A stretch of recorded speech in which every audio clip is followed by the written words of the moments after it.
ꯉꯁꯤꯅ ꯑꯩꯈꯣꯏ ꯏꯟꯖꯥꯡ ꯅꯥꯄꯤ ꯂꯩꯕ ꯆꯠꯄ ꯃꯇꯝꯗ ꯁꯤꯖꯤꯟꯅꯕ ꯌꯥꯕ ꯑꯔꯥꯏꯕ ꯍꯤꯟꯗꯤ ꯈꯪꯃꯤꯟꯅꯔꯁꯤ꯫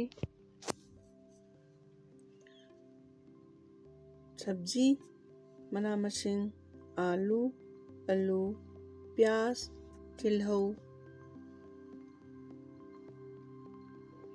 ꯇꯃꯥꯇꯔ, ꯈꯥꯃꯦꯟ ꯑꯁꯤꯟꯕ, ꯚꯤꯟꯗꯤ, ꯕꯦꯂꯦꯟꯗ꯭ꯔꯤ, ꯐꯨꯜꯒꯣꯕꯤ, ꯀꯣꯕꯤ ꯂꯩ, ꯒꯖꯔ, ꯃꯇꯔ, ꯍꯋꯥꯏ ꯊꯔꯥꯛ, ꯙꯅꯤꯌꯥ, ꯐꯗꯤꯒꯣꯝ, ꯍꯔꯤ ꯃꯤꯔꯆ, ꯃꯣꯔꯣꯛ ꯑꯁꯪꯕ꯫ ꯃꯊꯪ ꯑꯁꯤꯅ ꯑꯩꯈꯣꯏꯅ ꯆꯥꯡ ꯑꯣꯟꯕ ꯃꯇꯝꯗ ꯁꯤꯖꯤꯟꯅꯕ ꯋꯥꯍꯩ ꯈꯔ ꯈꯪꯉꯁꯤ꯫ ꯀꯤꯂꯣ, ꯀꯦꯖꯤ, आधा किलो, केजी मखाई मा, पाव, पावा, थोड़ा, खरा,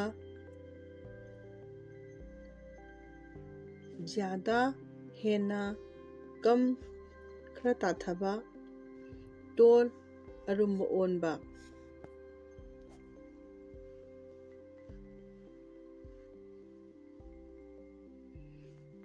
ꯃꯊꯪꯒꯤ ꯑꯁꯤꯅ ꯃꯃꯜꯒꯤ ꯃꯇꯥꯡꯗ ꯍꯥꯏꯅꯕ ꯃꯇꯝꯗ ꯁꯤꯖꯤꯟꯅꯕ ꯋꯥꯍꯩ꯫ ꯗꯥꯝ ꯅꯠꯇ꯭ꯔꯒ ꯚꯥꯎ ꯍꯥꯏꯕꯅ ꯃꯃꯜ, ꯔꯨꯄꯌꯦ ꯍꯥꯏꯕꯅ ꯄꯩꯁꯥ, ꯁꯁꯇꯥ ꯍꯣꯡꯕ, ꯃꯍꯪꯒꯥ ꯇꯥꯡꯕ,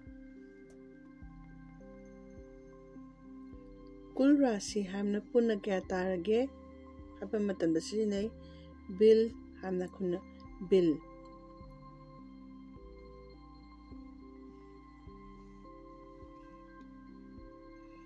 ꯃꯊꯪꯒꯤ ꯑꯁꯤꯅ ꯑꯩꯈꯣꯏꯅ ꯄꯣꯠꯇꯨꯒꯤ ꯃꯥꯒꯤ ꯃꯒꯨꯟ, ꯃꯥꯒꯤ ꯐꯤꯕꯝꯗꯣ ꯇꯥꯛꯄ ꯃꯇꯝꯗ ꯁꯤꯖꯤꯟꯅꯕ ꯋꯥꯍꯩꯅꯤ꯫ ꯇꯥꯖꯥ ꯍꯥꯏꯕꯅ ꯇꯒꯠ ꯇꯒꯠ ꯇꯦꯛꯂꯤꯕ, ꯑꯁꯤ ꯍꯥꯏꯕꯅ ꯑꯐꯕ, ꯈꯔꯥꯕ ꯍꯥꯏꯕꯅ ꯐꯠꯇ꯭ꯔꯕ, ꯁꯥꯞ ꯍꯥꯏꯕꯅ ꯇꯔꯨ ꯇꯅꯥꯜꯂꯕ, ꯍꯔꯤ ꯍꯥꯏꯕꯅ ꯑꯁꯪꯕ꯫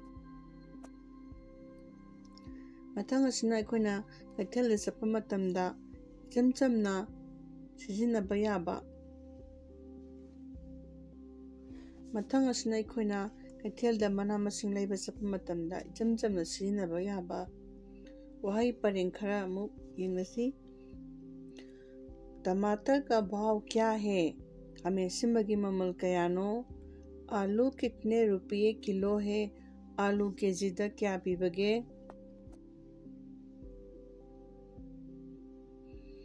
एक किलो दीजिए, किलो में पीबियो, केजी में पीबियो। आधा किलो भिंडी देना, केजी मखाई में बेलेंड्री पीबियो। ये सब्जी ताजी है, मसीगी मना मसिंग असिबु तगत तगत तेक्लिब्रा? अच्छी वाली दीजिए, अफबा खतंग पीबियो।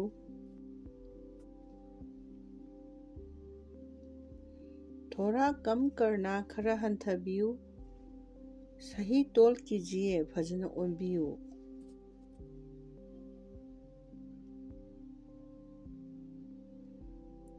और कुछ है? तई चुलौगिद्रा? बस इतना ही, सी खतंग लौजरगे हायबदसी वाइसी सिजिनई।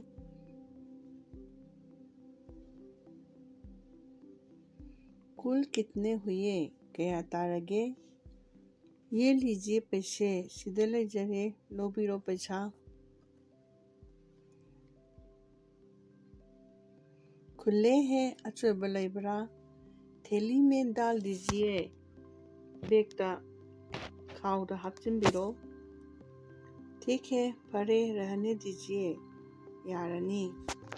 मथंगिसना अखोना इंजान नापी योलिबा मिसा अदुगा लेरिबा मिसा अदुगा वारी सानाबगी खुदम अमतंग येंगलसी।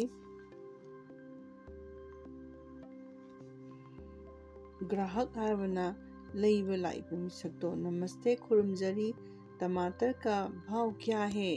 खामें असिंबगी ममल असिबु कयानो? विक्रेता हायबना योलिबा मिसक 60 रुपये किलो है, केजीदा 60 पी,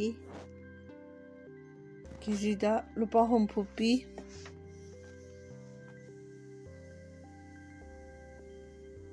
ग्राहक लेइबा मिसक्तुना मु 1 किलो दीजिए, केजी में पीबियो। भिंडी कितने की है? बेलेंड्री न कया पीबनो?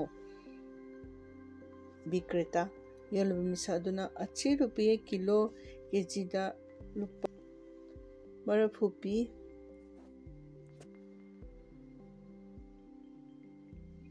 ꯂꯩꯔꯤꯕ ꯃꯤꯁꯛꯇꯨꯅ ꯑꯃꯨꯛ ꯑꯥꯙꯥ ꯀꯤꯂꯣ ꯗꯤꯖꯤꯌꯦ ꯀꯦꯖꯤ ꯃꯈꯥꯏ ꯑꯃ ꯄꯤꯕꯤꯌꯨ ꯇꯥꯖꯤ ꯍꯦꯟꯅ ꯇꯒꯠ ꯇꯒꯠ ꯇꯦꯛꯂꯤꯕ ꯅꯠꯇ꯭ꯔꯥ? ꯕꯤꯀ꯭ꯔꯦꯇꯥ ꯌꯣꯜꯂꯤꯕ ꯃꯤꯁꯛꯇꯨꯅ ꯍꯥ आज ही आई है ngasi khaktung lakpani.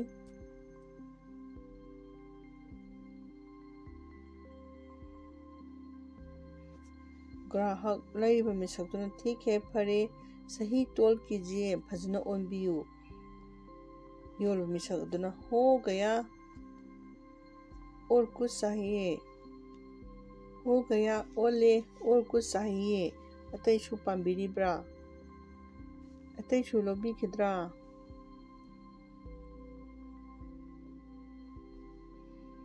लैरिबा मिसक्तुना नहीं कुल कितने हुए लौजररोय कया तारबगे. योलिबा मिसक्तुना 100 रुपये हुए लुपा चामा तारे. लैरिबा मिसक्तुना ये पैसा सिदा लैरे लौबिरो. योलिबा मिसक्तुना ठीक है फरे फरे. ꯉꯁꯤꯒꯤ ꯄꯟꯖꯔꯤꯕ ꯋꯥꯍꯩꯁꯤꯡ ꯑꯁꯤ ꯀꯩꯊꯦꯜꯗ ꯃꯅꯥ ꯃꯁꯤꯡ ꯂꯩꯕ ꯆꯠꯄ ꯃꯇꯝꯗ ꯏꯔꯥꯏ ꯂꯥꯏꯅ ꯁꯤꯖꯤꯟꯅꯕ ꯌꯥꯕ ꯋꯥꯍꯩꯁꯤꯡꯅꯤ ꯈꯟꯖꯩ. ꯃꯇꯨꯡꯗꯁꯨ ꯑꯁꯤꯒꯨꯝꯂꯕ ꯑꯔꯥꯏꯕ ꯍꯤꯟꯗꯤꯒꯤ ꯚꯤꯗꯤꯑꯣꯁꯤꯡ ꯊꯥꯒꯠꯆꯔꯛꯅꯕ ꯍꯣꯠꯅꯖꯒꯦ. ꯃꯌꯥꯝꯅ ꯁꯄꯣꯔꯠ ꯇꯧꯕꯤꯌꯨ. ꯃꯇꯥꯡ ꯑꯁꯤꯗ ꯂꯣꯏꯁꯤꯟꯖꯔꯒꯦ.